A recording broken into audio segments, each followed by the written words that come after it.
गणानां त्वं गणपतिं हवामहे प्रियणां त्वं प्रियपतिं हवामहे निधिनां त्वं निधिपतिं त्वं हवामहे वसुर्मम श्रीगणपतये स्वाहा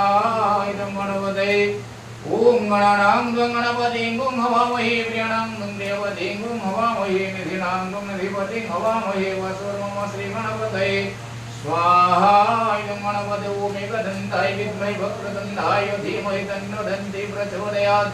स्वाहा इदं महागणाधिपतये नमः ओम एकदन्ताय विद्महे वक्रतुण्डाय धीमहि तन्नो दन्ति प्रचोदयात् स्वाहा इदं महागणाधिपतये नमः ओम एकदन्ताय विद्महे वक्रतुण्डाय धीमहि तन्नो दन्ति प्रचोदयात् स्वाहा इदं महागणाधिपतये नमः ओम गिरिजानन्दनं देवः विघ्नेशसुरपूजितः विघ्नानिनाशमायन्तु विघ्नानीश्वरनायकः कार्यं न सिद्धिसायन्तु उपजितार्थे त्वय्यथात्वरी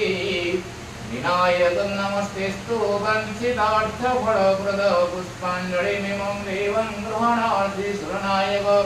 योहागणाधिपतये नमः सर्वबाधाविघ्नप्रशान्तये सदा भक्तिसमन्विते मन्त्रध्यानं पुष्पाञ्जलि श्रीचरणार्धविन्दे अर्पणमस्तु शुभं भवन्तु ओम तद्विष्णु परमं पद सदा पश्यन्ति सूरयो देवीव चक्षुरां ददः नीलाद्रिनिवासाय श्रीबलभद्राय स्वाहा इदं बलभद्राय ओम तद्विष्णु परमं पद सदा पश्यन्ति सूरयो देवीव चक्षुरां ददः नीलाद्रिनिवासाय श्रीजगन्नाथाय स्वाहा इदं जगन्नाथाय ते नमः ओम तद्विष्णु परमं पद सदा पश्यन्ति सूरयो देवीव चक्षुरां ददः नीलाद्रिनिवासाय श्री सुदर्शनाय स्वाहा इदं सुदर्शनाय नमः।